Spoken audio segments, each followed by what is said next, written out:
Conservatives have made clear that they believe that the media in its entirety has been trying throughout this election to get Hillary Clinton elected. And certainly many of the individuals in the media do want her to be president. But if their mission is to just make sure she becomes Madam President, they have a weird way of showing it when it comes to the way they divvy up their time and the way they cover her policy proposals and then her scandals, either real or imagined.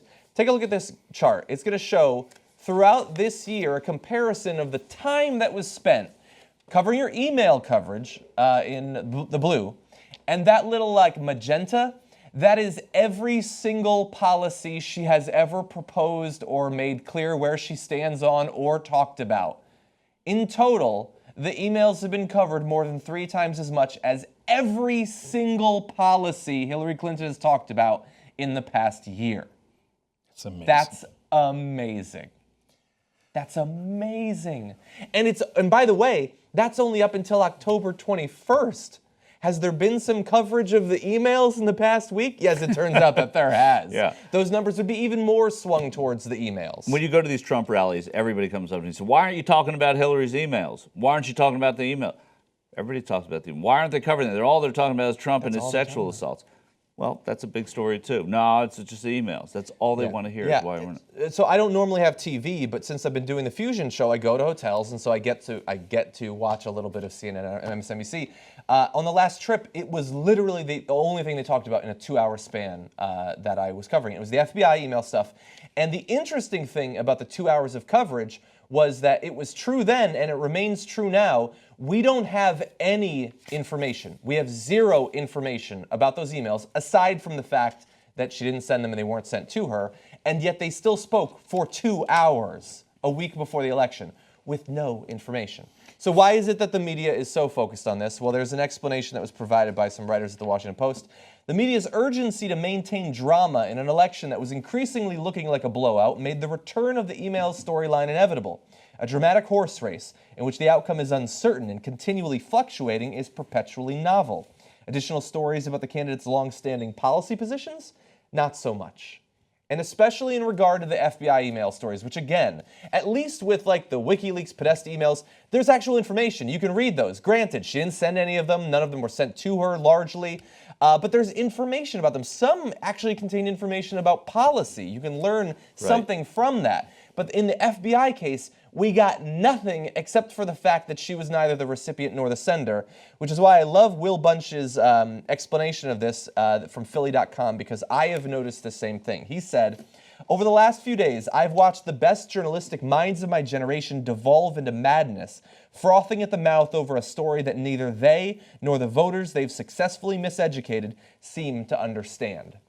Well, there's been round-the-clock coverage with no new information. Nothing to talk about. They simply keep talking.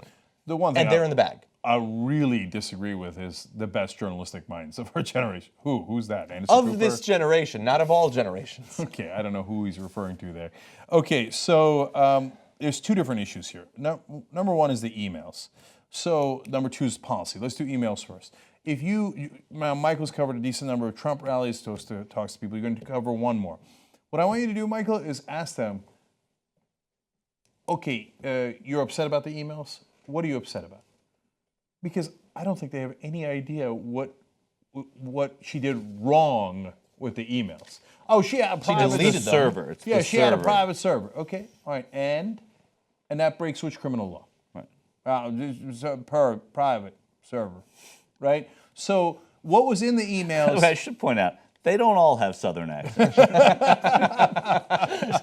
That's okay. Not true. Okay. Wrong. What laws was she breaking according to the emails you've seen? Well, emails, private server. Right, so they don't know. They learn talking points. I've asked that. They go right to telling Chelsea about Benghazi in an email, and I said that's not the emails we're talking about, by the way. I could give at least some kind of explanation. At least like there's like some evidence of pay to play in the Podesta emails. No, but that's not what the I'm getting FBI to. investigation. That's what I'm getting to. The reality is that in the Podesta emails, not the ones that we're talking about, the 30,000 that she deleted or the private server. No, not her emails, the Podesta emails. Podesta's her campaign chair. Well, there you've got really interesting information. and you've got stuff about the Clinton Foundation, where you see that they're paying this. They're working, I should say, with Teneo consulting firm, and they bring in these giant firms who have a lot to gain, and then those firms dispense money to the Clintons, to the Clinton Foundation, to the guys at Teneo. I've done long stories about those. Her real views on fracking, her real views on Wall Street. Those emails are actually enormously substantive. And it's actually a damn shame that the rest of the media is not covering those. Those would be more damaging to Hillary Clinton, but at least they're worthy of coverage because they're really interesting about how our system is run, what her actual policy positions are. Now, when it comes to the FBI investigation, the new one, well, Comey has admitted he hasn't read any of the emails. No one's read the emails because they didn't get the subpoena until last Sunday. So he wrote his letter about, oh my God, we're not done with the investigation because there's new emails, without knowing what's in the emails at all. It might be Huma Abedin and Anthony Weiner talking about, sexting people. I don't know. Nobody knows. She could be sending e-cards. Like, we have no idea. So the FBI writing that letter was egregious, because if you think you know what's in those emails, and again, I'd love for you to ask them, the FBI says they're still investigating because of the new emails. What's in the new emails? Yeah. Well, I'd love for anyone to tell us that. In fact, even the Clinton team now says, please tell us what's in the new emails, because no one knows. It's just innuendo. So there is a wide spectrum on what you mean by emails, which then leads us to policy. Because now the media, emails. There's so much talk about the so-called controversy, but you never told us why it's controversial. You never got to the controversial stuff. I don't think I've ever heard the word Teneo in any of the mainstream media. I mean, I literally haven't. Maybe they've mentioned it once or twice, but that's the firm that arranged all of these deals. But shh.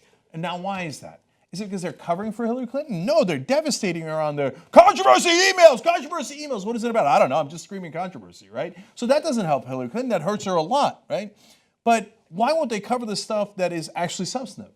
Because they've got to call everything even. And so when you get into policy issues, they get super uncomfortable. Because if you got into policy, you'd have to say, hey, maybe taking that money is wrong. Or, whoa, look at that. At least look at it. I don't have to call it wrong, but look at it, right? Hey, climate change. Well, then I got to tell you who's right and who's wrong, because 97% of the world scientists say that they're right and these guys are wrong. Ooh, that's uncomfortable.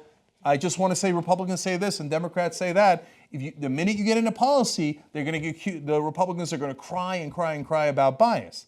So they just leave policy alone. That's why they cover silly soap opera drama stuff. You know who makes independent media possible? You guys. Because of you, we can actually do this show free of any outside influence. That's what makes us so strong. Become a member today. tytnetwork.com/join. You are the media.